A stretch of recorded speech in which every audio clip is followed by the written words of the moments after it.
সুপ্রিয় দর্শক আসসালামু আলাইকুম। Welcome back to my channel Rehana's vlog. আমি রেহানা সুইডেন থেকে বলছি। স্বাগত জানাচ্ছি রেহানা কিচেনে। আজকের আমি দেখাবো এই গরমে এক মজার আচারি ডাল রান্না করা শসা দিয়ে। খুবই স্বাস্থ্যসম্মত ডাল তো অনেক খেয়েছেন, এভাবে ডাল রান্না করে একবার খেয়ে দেখেন, এই গরমে অনেক ভালো লাগবে আশা করি ইনশাল্লাহ। আসুন শুরু করা যাক। আমি এখানে সবার আগে পাতিলটা দিয়ে দিলাম, এখানে আমি গরম পানি দিলাম পর্যাপ্ত পরিমাণে। আমি 1 কাপ ডাল সুন্দর করে ধুয়ে এখানে আমি সিদ্ধ করে নেব। আমি ডালটা আগেই ধুয়ে রেখেছি, ডালটা আমি সিদ্ধ হওয়া পর্যন্ত অপেক্ষা করবো। যে দেখেন আমি লবণ দিয়ে দিলাম। আমি এখানে 1 কাপ ডালে আমি 3 কাপ পরিমাণে পানি দিয়েছি। 3টা কাঁচামরিচ ভেঙে দিয়ে দিলাম আমি। ঝালটা আপনারা পরিমাণ মতো দেবেন, যে যেরকমের খান। ডাল তো কতভাবে রান্না করছেন, এইভাবে একবার দেখেন ডাল রান্না করে এই গরমে আপনাদের মাছ মাংসের কোনো প্রয়োজন হবে। একটু হলুদ দিয়ে দিলাম। প্লিজ অবশ্যই ভিডিওটা সম্পূর্ণ দেখেন, অনেক ভালো লাগবে। হয়তো এখন দেখতেছেন, দেখেন এটা আমি কতটা মজা করে রান্না করি। আমি শসাগুলো দিয়ে দিলাম। ডালটা যখন একটু ফেটে আসছে তখন আমি শসা দিয়ে দিলাম। এখানে গরমে আপনারা এইভাবে করে ডাল রান্না করে খেয়ে দেখেন, আপনাদের তখন আর মাছ মাংসের কথা একদম ভুলে যাবেন। যখন দেখবেন এভাবে সিদ্ধ হয়ে গেছে, শসাটা একটু গলে আসছে, একটা টমেটো কিউব করে কেটে সেটা আমি দিয়ে দিলাম এখানে।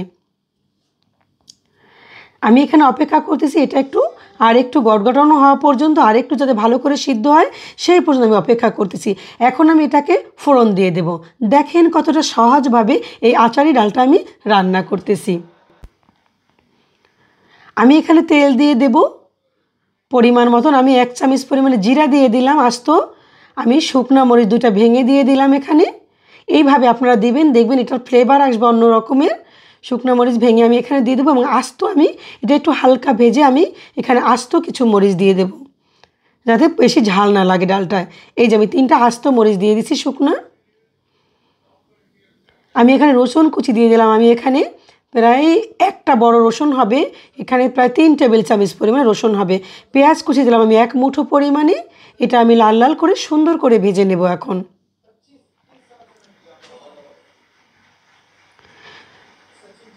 আপনারা এইভাবে তৈরি করে দেখেন, এই গরমে এই ডালটা দিয়েই আপনারা ভাত খেতে পারবেন, অন্য কিছুর প্রয়োজন হবে না।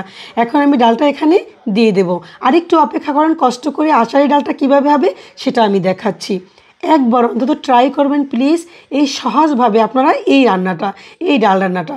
এই যে দেখেন এই পর্যায়ে যখন হয়ে যাবে, এটা গলে যাবে, যে কোনো আচার, জলপাইয়ের হোক তেঁতুলের হোক, যে কোনো আচার 1 চামচ পরিমাণ আমি এখানে দিয়ে দেব।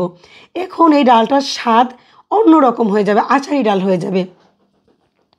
যদি আপনারা না চান যে ঠিক আছে আমি একটু হালকা টক এটা খাবো না, দেওয়ার প্রয়োজন নেই, আপনারা স্কিপ করতে পারেন, কিন্তু এটা দিলে স্বাদ দ্বিগুণ হয়ে যাবে। এখন দেখেন হয়ে গেছে কিন্তু আমার ডাল রান্না করা। এই যে দেখেন আমি ধনিয়া পাতা দিলাম, এই যে নামাবার আগে ধনিয়া পাতা দিয়ে দিলাম। হয়ে গেল আমার ডাল রান্না করা। যদি ভালো লেগে থাকে লাইক কমেন্ট শেয়ার করবেন, অবশ্যই আমার পাশে থাকবেন, চ্যানেলটা সাবস্ক্রাইব করবেন। ভালো থাকেন আপনারা। আবার দেখাবো এই গরমে সুন্দর এরকমের রেসিপি নিয়ে আমি হাজির হব পরবর্তী এপিসোডে। আসসালামু আলাইকুম।